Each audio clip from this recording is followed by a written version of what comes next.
नमस्कार, आप देख रहे हैं जन टीवी और मैं आपके साथ आकांक्षा पारिक। खबरों की शुरुआत से पहले एक नजर हेडलाइंस पर। नैनीताल और चंपावत के बाढ़ प्रभावित और भूस्खलन क्षेत्रों का प्रभारी मंत्री रेखा आर्या ने किया निरीक्षण। कहा, क्षेत्रों की स्थिति गंभीर, पीड़ितों को राहत देने के निर्देश।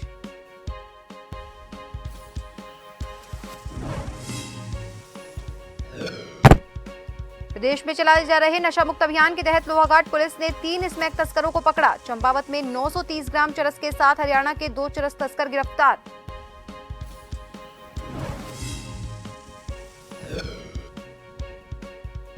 डस्टबिन फ्री दून नहीं हो पाया पूरी तरह से सफल। नगर निगम ने फिर से लगाए डस्टबिन, लेकिन कुछ क्षेत्रों का निगम का ध्यान नहीं।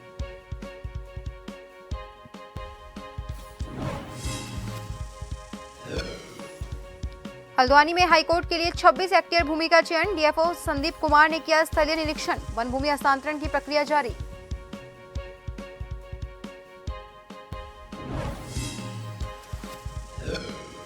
और पिथौरागढ़ में 5 अगस्त तक मौसम विभाग ने जारी किया येलो अलर्ट। हल्की से मध्यम बारिश की जताई संभावना। जिला आपदा प्रबंधन ने सभी कंट्रोल रूम को रखा अलर्ट मोड पर।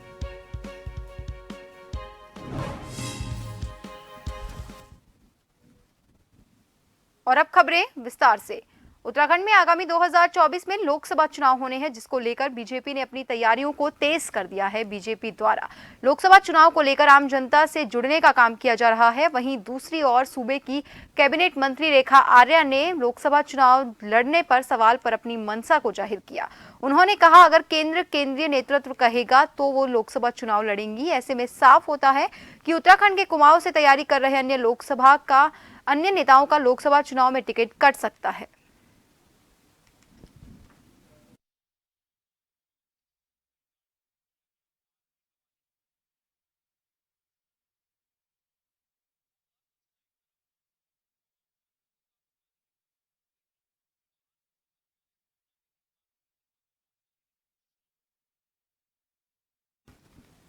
नैनीताल और चंपावत पर आर्या ने बारिश से हुए नुकसान का जायजा लिया था, जिसमें उन्होंने नैनीताल और चंपावत के बाढ़ और भूस्खलन ग्रस्त क्षेत्रों का निरीक्षण किया, जिसके लिए पीडब्ल्यूडी, एनएचएआई विभाग सहित कई विभागों को बारिश से का आकलन और पीड़ितों को राहत देने के लिए दिशा निर्देश दिए गए। आर्या ने कहा कि कई क्षेत्रों की स्थिति गंभीर है। सरकार लगातार लोगों की मदद करने में जुटी हुई है। नदियों का जलस्तर बढ़ने से भूमि का हुआ कटान को रोकने के लिए दीवारों का निर्माण किया जा रहा है, जिससे हर संभव सहायता पीड़ितों को दी जा सके। जनपद नैनीताल की यदि हम बात करते हैं और जनपद चंपावत की हम बात करते हैं, क्योंकि दोनों ही जनपद के हम प्रभारी हैं और दोनों ही जनपदों में आपदा के दृष्टिगत क्या क्या नुकसान हुआ है उसका निरीक्षण किया है। मैं समझती हूँ कि एक गांव था जहां पर आपदा का बहुत अधिक हमें कुप्रभाव देखने को मिला और उस गाँव का निरीक्षण हमने किया और निरीक्षण करने के साथ में अधिकारियों को वहाँ की जनभावनाओं के अनुरूप भविष्य का रोड मैप तैयार करने के लिए कहा है। या उन्होंने कहा कि भाई नाली निर्माण होना है, नाली निर्माण के साथ में हमें जो है अगल बगल की दीवारों का निर्माण होना है और साथ ही उनके लिए रास्ते का निर्माण होना है। तो उसके लिए मैंने विभाग के अधिकारियों को, चाहे वो पीडब्ल्यूडी के हों, चाहे वो एनएच के हों, चाहे जियोलॉजिकल डिपार्टमेंट के हों, संयुक्त निरीक्षण करने के बाद में रिपोर्ट प्रस्तुत करने के लिए कहा है और उसका जो है डीपीआर आपदा से कहा है कि जल्द से जल्द उसे स्वीकृत करें। जुलाई में हरिद्वार के ग्रामीण क्षेत्र में आई हुई बाढ़ से हुए नुकसान का राज्य सरकार आकलन करने में लगी हुई है। बीते दिनों उत्तराखंड के पशुपालन मंत्री सौरभ बहुगुणा ने भी बाढ़ग्रस्त क्षेत्रों का जायजा लिया और राजस्व और विभिन्न विभागों की टीम लक्सर, खानपुर, नारसन और भगवानपुर विधानसभा के गांव में हुए नुकसान का हिसाब लगाने में जुटी है, ताकि जल्द बाढ़ पीड़ितों को मुआवजा मिले। पशुपालन मंत्री सौरभ बहुगुणा ने बताया कि बाढ़ के कारण धान और गन्ने की फसल के साथ 25,000 पशु प्रभावित हैं। पीड़ितों को राहत देने के लिए राज्य सरकार लगातार काम कर रही है, जिससे नुकसान का आकलन कर पीड़ितों को मदद मिल सके। हरिद्वार में बहुत ही बड़ी एक आपदा आई हुई है। मैं 2-3 दिन पहले गया था वहाँ पर। 4 गांव का मैंने दौरा भी किया। खानपुर गया, लक्सर गया, कलियर, भगवानपुर, और काफ़ी किसानों का नुकसान हुआ है, चाहे वो धान की फसल को हुआ हो, चाहे वो गन्ने की फसल को हुआ हो। और हमारे काफ़ी 22,000 पशु हमारे प्रभावित हैं 31 गाँव में। और पूरी एक रिपोर्ट हम बना रहे हैं। हमारे पूरे रेवेन्यू की टीम के साथ हमारे अधिकारी लगे हुए हैं, वो पूरी एक रिपोर्ट बना रहे हैं नुकसान का, और जैसी वो रिपोर्ट हमारे समक्ष रखी जाएगी, मुझे पूर्ण विश्वास है संवेदनशील सरकार है, किसान हित की काम विश्वास रखने वाली सरकार है। इसमें जो भी उनके लिए होगा वो अच्छा ही करेगी सरकार। उत्तराखंड के पंचायती राज मंत्री सतपाल महाराज ने लोक निर्माण विभाग की तर्ज पर पंचायतों को कूड़ा मुक्त करने के लिए ऐप बनाने के निर्देश दिए हैं।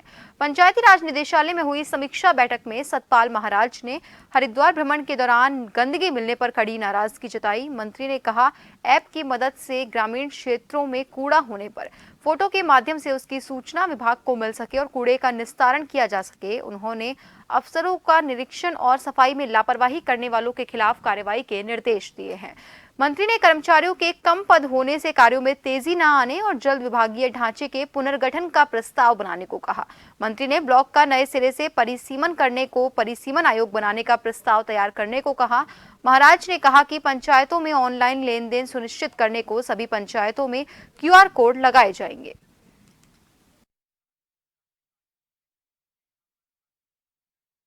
ये ऐप से चलने वाली सरकार नहीं है, ऐप तो सुविधा के लिए है, और जब ऐप को डेवलप किया जाता है तो उसमें कुछ त्रुटियां आती हैं, कुछ कमियां आती हैं, उनको फिर और ठीक किया जाता है। तो आप जो देख रहे हैं कि आज पूरे मोबाइल के अंदर ऐप लगे हुए हैं, तो उसके अंदर विस्तार हुआ है, विकास हुआ है। तो निश्चित रूप में उसके जरिए हम लोग इन्फॉर्मेशन ले रहे हैं। मैं कुछ दिन पहले लंदन गया था, जब मैंने गड्ढा मुक्त ऐप की बात की तो लोगों ने कहा साहब ये हमें भी दे दीजिए, क्योंकि लंदन में ऐसा है ही नहीं। तो हम ये चाहते हैं कि लेटेस्ट टेक्नोलॉजी आए। माननीय प्रधानमंत्री जी का यह है कि लेटेस्ट टेक्नोलॉजी आए। आज आप देखिए चंद्रयान जिस प्रकार की उपलब्धि हासिल कर रहा है, ये प्रत्येक भारतीय उसके लिए गौरवान्वित होता है। राष्ट्रीय हिंदू संघ उत्तराखंड के शीर्ष नेतृत्व के अनुसार जनपद उत्तरकाशी की महिला मोर्चा ने मणिपुर में घटी घटना को लेकर जिलाधिकारी के माध्यम से राष्ट्रपति को ज्ञापन भेजा। महिला मोर्चा की अध्यक्ष सीमा गौड़ ने बताया कि मणिपुर में जो घटना हुई है वो मानवता के नाम पर कलंक है और दोषियों को फांसी होनी चाहिए। इसके साथ ही उन्होंने उत्तराखंड में महिलाओं की रक्षा के लिए सख्त कानून बनाने की मांग की।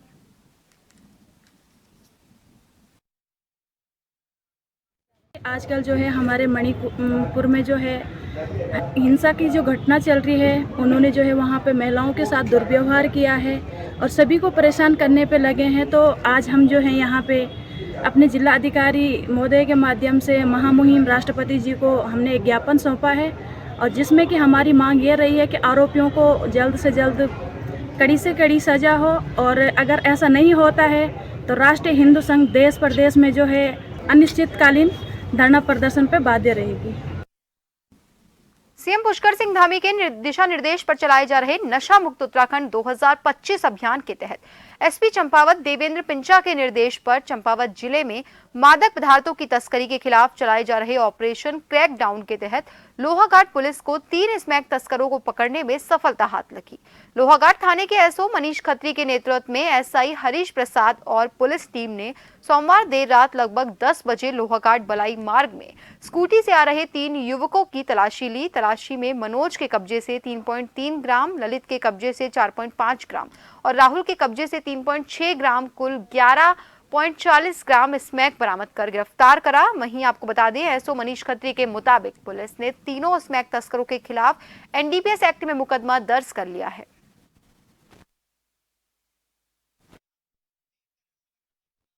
देखिए, पुलिस अधीक्षक महोदय चंपावत के आदेश के अनुपालन में पूरे जनपद में जो नशे के तस्कर हैं इनके विरुद्ध जो है पुलिस द्वारा ऑपरेशन क्रैकडाउन चलाया जा रहा है। इसी ऑपरेशन क्रैकडाउन के अंतर्गत जो है हमारी थाना लोहाघाट की पुलिस टीम द्वारा कल जो है शाम को 3 अभियुक्त गणों मनोज सिंह, राहुल और ललित पुनेठा को जो है गिरफ्तार किया और इनके कब्जे से 11.40 ग्राम स्मैक बरामद हुई है। साथ ही जो स्मैक परिवहन में जिन्होंने स्कूटी यूज की थी वो भी हमें मिली है। एसपी चंपावत देवेंद्र पिंचा के दिशा निर्देश पर मादक पदार्थों की तस्करी के खिलाफ जिले में चलाए जा रहे ऑपरेशन क्रैकडाउन के तहत चंपावत पुलिस की नशा तस्करों के खिलाफ ताबड़तोड़ कार्रवाई जारी है। आपको बता दें, मंगलवार को पाटी थाना पुलिस ने 930 ग्राम चरस के साथ हरियाणा के 2 चरस तस्करों को गिरफ्तार किया है। एसओ पाटी देवनाथ गोस्वामी ने बताया कि पुलिस टीम ढोली गांव तिराहे पर चेकिंग कर रही थी, तभी देवीधुरा क्षेत्र की ओर से आते हुए 2 संदिग्ध व्यक्तियों पर शक होने पर पुलिस ने उनके बैग की तलाशी ली। तलाशी में राजेश निवासी पानीपत हरियाणा के कब्जे से 520 ग्राम और महेंद्र निवासी पानीपत के कब्जे से 410 ग्राम अवैध चरस बरामद की गई।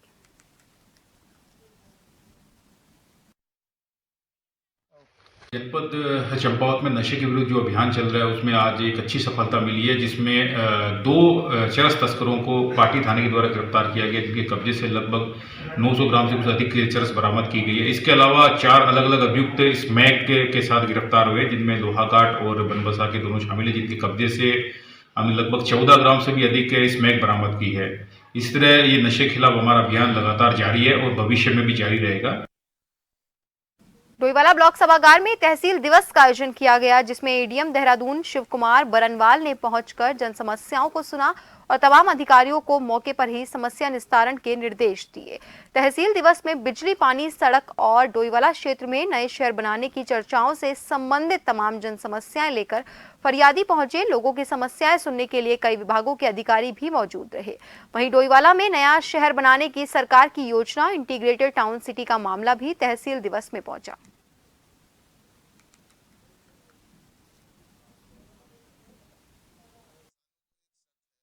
बयान में भी कुछ ऐसा वो है कि अगर लेंगे, अधिग्रहण करेंगे तो किसानों की सहमति से करेंगे। उस सहमति में बड़ा लोच है। सीधा सीधा कुछ लोग ऐसे घुस जाएंगे जो उसमें सहमति भी दिखा देंगे, तो हमें उस बात का डर है। लेकिन अधिकांश संख्या में हम लोग इस बात को नहीं चाहते कि जिसमें हमारे बुजुर्गों ने ज़मीनें तोड़ के बनाई, मेहनत करी। हम तो इस कहना इनका कि हमारे तो सुख के दिन आए थे और अब हम देख रहे हैं कि अगर ज़मीनें चली जाएंगी हम कहाँ बसेंगे। ना हम पहाड़ में जा सकते हैं, ना प्लेन में जा सकते हैं। भाई ये अधिग्रहण ना हो, यहाँ जैसे चल रहे खेती रहे। और आज तहसील दिवस में हमें डोईवाला आना था और यहाँ पर जो है सभी विभागों के हमारे अधिकारीगण यहाँ उपस्थित हैं और लगभग जो है अभी तक 30 शिकायतें हमें प्राप्त हो चुकी हैं और जिनका जो है संबंधित जो विभाग हैं उनको निर्देशित किया गया तत्काल कार्रवाई करें, तत्परता से कार्रवाई करें। और इसमें सिंचाई विभाग, पीडब्ल्यूडी, नगर पालिका और डेंगू से बचने के लिए जरूरी है आसपास पानी जमा ना होने दें। डेंगू से बचाव करना है तो याद रखिए ये सारी बातें। डेंगू के मच्छर साफ पानी में पनपते हैं, इसलिए अपने आसपास पानी जमा नहीं होने देना है और रखनी है साफ सफाई। पानी की टंकी व जल संचय के बर्तनों को रखना है ढककर। सभी गुलदस्तों, गमलों, पानी के बर्तनों, कूलर का पानी सप्ताह में एक बार पूरी तरह से खाली कर दें और सुखाकर फिर से पानी भरें। प्रयोग में न आने वाले खाली बर्तन, बोतल, डब्बे, टायर, नारियल के खोल जैसी चीजें इधर उधर ना फेंके। इनमें जमा हो सकता है बारिश का पानी और पनप सकते हैं डेंगू के मच्छर। मच्छरों से बचने के लिए ऐसे कपड़े पहने जो शरीर को ज्यादा से ज्यादा ढके। मच्छरदानी का इस्तेमाल करें। बिना चिकित्सकीय सलाह के कोई भी दवा न ले। ज्यादातर मामलों में डेंगू बहुत ही सामान्य लक्षणों के साथ आता है, जो घर पर ही रहने से, आराम करने से व पेय तरल पदार्थों के सेवन से ठीक हो जाता है। लेकिन डेंगू को लेकर के सावधानी बरती जानी बहुत आवश्यक है। यदि आपको डेंगू के लक्षण महसूस होते हैं, जैसे तेज बुखार होना, तेज बदन दर्द होना, आंखों के पिछले हिस्से में दर्द होना, सर दर्द होना और शरीर पर लाल चकत्ते होना, तो आप इसमें सावधानी जरूर बरतें। ऐसे लक्षण होने पर आप अपने डॉक्टर से सलाह लें और बिना डॉक्टर की सलाह के कोई भी दवा ना लें। जागरूकता के साथ बरतनी है सावधानी।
ब्रेक के बाद एक बार फिर से आप सभी का स्वागत है। बढ़ते हैं अगली खबर की ओर।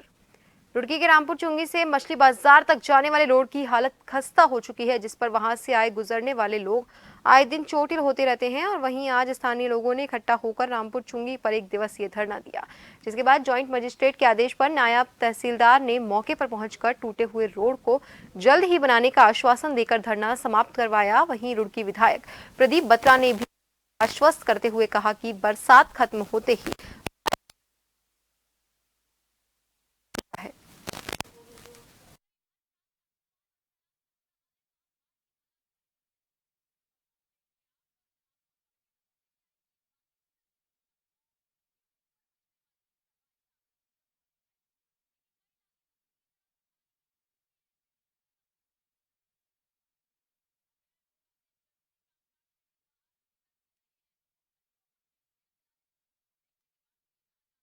की चुंगी से लेकर और मच्छी मोहल्ले चौक तक जो सड़क का हाल है वो बेहद नाजुक है, खस्ता हाल है। सड़क बची नहीं, बड़े बड़े गड्ढे हो रहे हैं, लोग चोट लग रही है। अभी जब तहसीलदार साहब आए तब एक बंदा गिरा, उसके साथ 4-5 लेडियाँ थी, हो सके उसके पैर न टूट गया हो। प्रदीप बत्रा जी यहाँ के विधायक हैं, जनप्रतिनिधि हैं। अपने यहाँ की सड़कें सारी उन्होंने बना दी, चाहे रामनगर हो, आवास विकास हो या सिविल लाइन, लेकिन यहाँ की सड़क की उन्होंने शोध नहीं ली। कोई काम उन्होंने मुस्लिम समुदाय का नहीं करा। जो कहते हैं सबका साथ सबका विकास, वो बात झूठ है। काफी सड़कें रुड़की क्षतिग्रस्त हुई है आपदा में, और काफी सड़कों में जो है वो गड्ढे हो गए हैं।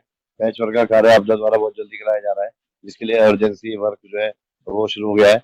और रामपुर चुंगी वाली सड़क का टेंडर हो चुका है, और अभी फिलहाल बरसात का टाइम है, हॉटमिक्स प्लांट बंद पड़े हैं। जैसे ही हॉटमिक्स प्लांट चालू होंगे, तारकोल द्वारा उस सड़क का निर्माण कराया जाना है। 1 करोड़ का उसका टेंडर हो चुका है, और जैसे ही अगस्त माह खत्म होगा, बारिश का मौसम खत्म होगा, सड़क का निर्माण शुरू कर दिया जाएगा और पूरी चौड़ी सड़क बनेगी, अच्छी सड़क बनेगी। और जनता के लिए हमेशा तत्पर है, कोई भी कार्य है वो तुरंत और त्वरित रूप से होगा। मणिपुर में हुई घटना को लेकर पूरे देश में आक्रोश पनप रहा है। तमाम संगठनों ने सरकार को इस मामले को लेकर कटघरे में खड़ा कर दिया है। वहीं इस मुहिम में अब मूल निवास संघ राज्य इकाई ने सरकार की संवैधानिक असफलता बताते हुए मणिपुर में राष्ट्रपति शासन लागू किए जाने की मांग के साथ मणिपुर शासन प्रशासन सुप्रीम कोर्ट के नियंत्रण में दिए जाने के संबंध में ज्ञापन प्रेषित किया। कार्यकर्ताओं ने कहा कि हत्या, बलात्कार, आगजनी, लूटपाट, महिलाओं का चीरहरण करने वाले की शिनाख्त कर ऐसे लोगों को फांसी की सजा दी जाए। भैया, जो हमारे देश के मणिपुर राज्य में जो सामाजिक घटनाएं हो रहे हैं, जो वहाँ पर जाति हिंसाएं हो रहे हैं, जो वहाँ पर महिलाओं के साथ अमानवीय कृत्य हो रहे हैं, लोगों की रोज हत्याएं हो रहे हैं, बलात्कार हो रहे हैं, हजारों की संख्या में जो अमानवीय कृत्य हो रहे हैं, उसके लिए उसके विरोध में हम भारत सरकार के महामहिम राष्ट्रपति से ये ज्ञापन देने जा रहे हैं कि वहाँ पर तत्काल सुप्रीम कोर्ट के संरक्षण में वहाँ की शासन व्यवस्था की जाए या वहाँ राष्ट्रपति शासन लागू किया जाए। और जो महिलाओं के साथ वहाँ अमानवीय कृत्य हो रहा है, जो अत्यंत शर्मनाक घटनाएं वहाँ पर हो रही हैं, उस पर तत्काल शासन को संज्ञान लेते हुए वहाँ पर अंकुश लगाया जाए। और नहीं तो ये देश कुछ समय बाद ऐसी घटनाएं होती रही तो ये देश नहीं रहेगा, मेरा मानना है। वहीं अगली खबर देहरादून से है, जहां कैबिनेट मंत्री प्रेमचंद अग्रवाल ने नियो मेट्रो को लेकर कहा कि हमारे यहां मेट्रो का काम होना है और ये विभाग भी शहरी विकास मंत्रालय के अधीन ही है। प्रेमचंद ने कहा, हमारे अधिकारी लगातार केंद्र से संपर्क बनाकर चल रहे थे, पर ये मामला पीएमओ ऑफिस तक भी चला गया था। उत्तराखंड के मुख्यमंत्री का जिन्होंने ये प्रधानमंत्री से बात की है और मुझे पूरी उम्मीद है हमारा ये काम जल्दी ही स्वीकृत होगा और ये परियोजना जल्दी ही धरातल पर भी उतरेगी।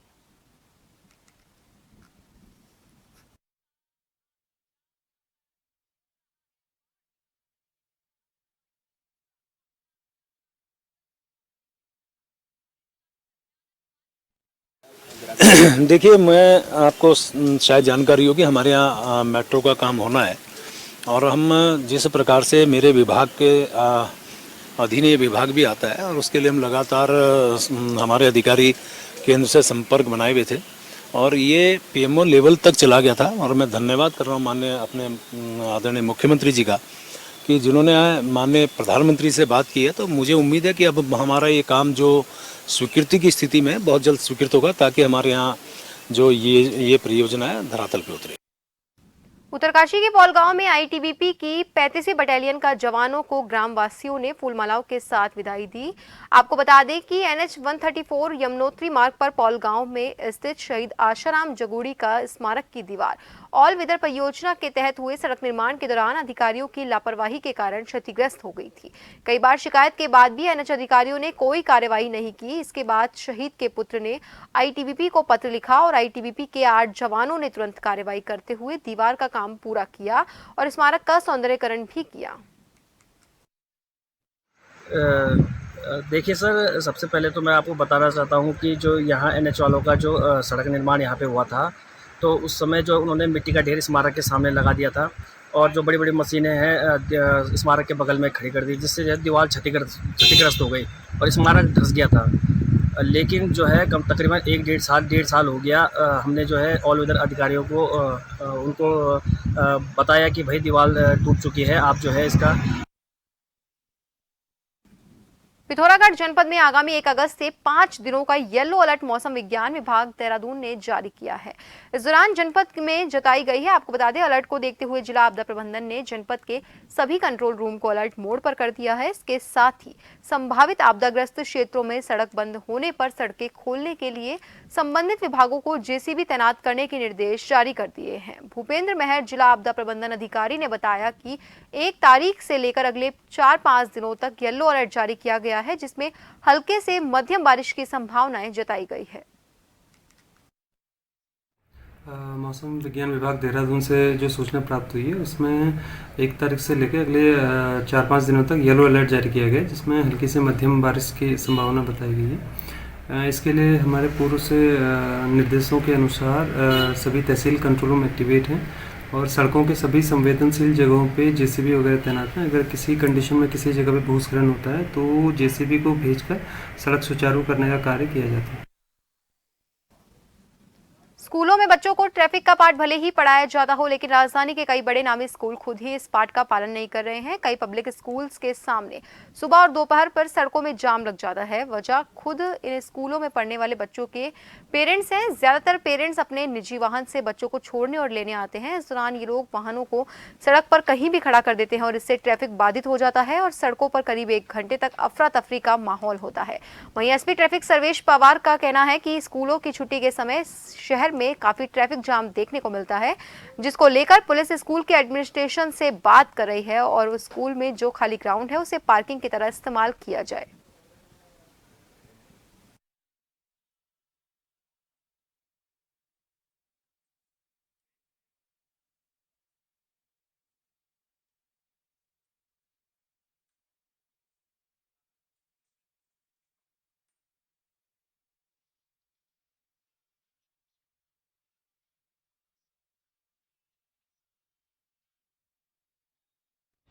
अभी पहले भी पूर्व में भी जो है स्कूलों को बताया गया था कि जो उनके अपने अंदर के ग्राउंड्स हैं जो पार्किंग की तरह यूज़ किए जा सकते हैं उसे वो करें, ताकि जो बाहर छुट्टी के टाइम पे जो ट्रैफिक जाम होता है वो कम हो।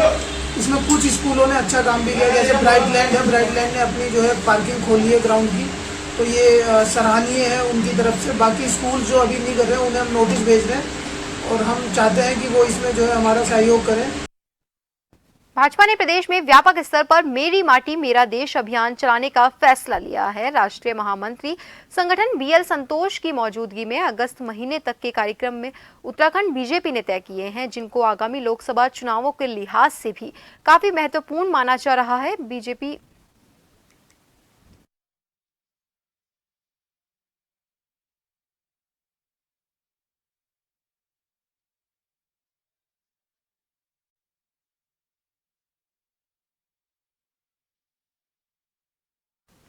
लक्सर के पुरकाजी मार्ग पर अचानक से लोगों की भीड़ ने एक निजी अस्पताल पर तोड़फोड़ कर अंजाम दे दिया। दरअसल दाबकी कला गांव की एक गर्भधारित महिला को डॉक्टर भीमराव अम्बेडकर अस्पताल में भर्ती किया गया था। वहीं परिजनों का आरोप है कि आर्थिक मुनाफा वसूलने के लालच में 2 दिन तक भर्ती रखते हुए अस्पताल द्वारा महिला को कहीं और ले जाने के लिए कह दिया गया। हमारे गाँव की एक बिटिया थी, लड़की थी, उसे दिक्कत के कारण उसे यहाँ भर्ती करा। इसने उसकी सफाई सुफाई ऐसे ही कुछ करा है। उसके बाद इसने अपना आप ही खुद दोबारा से अपनी जिम्मेदारी लेकर दोबारा फिर एडमिट करनी और एडमिट करने पर उस बच्ची को इन्फेक्शन हुआ पूरे शरीर में, जिसकी देहरादून जाकर मृत्यु होगी। और यानी उम्र 25 साल लड़की है, उसकी एक 5 साल की बेटियाँ है जिसे वो अनाथ छोड़कर चली गई है। मेरी आप लोगों के द्वारा एक ही बात है कि हमारे जो क्षेत्र में ये यमराज खुला हुआ है, ये अस्पताल नहीं यमराज है। ये पहले भी इसके 2-4 बार ऐसी हो चुका है कथा। मेरी आपसे यही निवेदन है कि इसको ऊपर तक पहुँचाए और जो सरकार अनुदान दे रही है इसके ऊपर उसकी जांच कराई जाए। यहाँ की लड़कियों की और औरतों की इनके पास में कोई वो नहीं है डिग्री। पिथौरागढ़ में लगभग 1.5 साल से आर्थिक धोखाधड़ी की आपको बता दें 98 अभियोग पुलिस में दर्ज हुए हैं, जिनमें लगभग 63 करोड़ रुपए की धोखाधड़ी का होना प्रकाश में आया है। 2021 में शेयर मार्केट में निवेश के नाम पर 18 आरोपियों ने 55 करोड़ रुपए की धोखाधड़ी की थी। वहीं इस मामले में पुलिस ने गुंडा एक्ट के तहत कार्रवाई करते हुए 15 अभियुक्तों को गिरफ्तार किया। पिथौरागढ़ में पिछले कुछ वर्षों से काफ़ी बड़ी मात्रा में फ्रॉड के केसेस जो थे सूचना में हमारे पास आ रहे थे, जिसमें हम लोगों ने यहाँ पे फाइनेंशियल फ्रॉड यूनिट का भी गठन किया था, जिसके अंतर्गत कार्रवाई करते हुए पिछले 1.5 वर्ष में हम लोगों ने लगभग 98 केसेस फ्रॉड के रजिस्टर किए हैं, जिसमें लगभग 145 अभियुक्तों की गिरफ्तारी भी की गई है। और इसका अगर आंकलन किया जाए तो कुल अल्मोड़ा जिले के सोमेश्वर विधानसभा के ताकुला में आप सभी को बता दें, श्री गंगा समिति ने ग्राम पाटिया कोटुड़ा में अनुसूचित जाति के शिक्षित बेरोजगार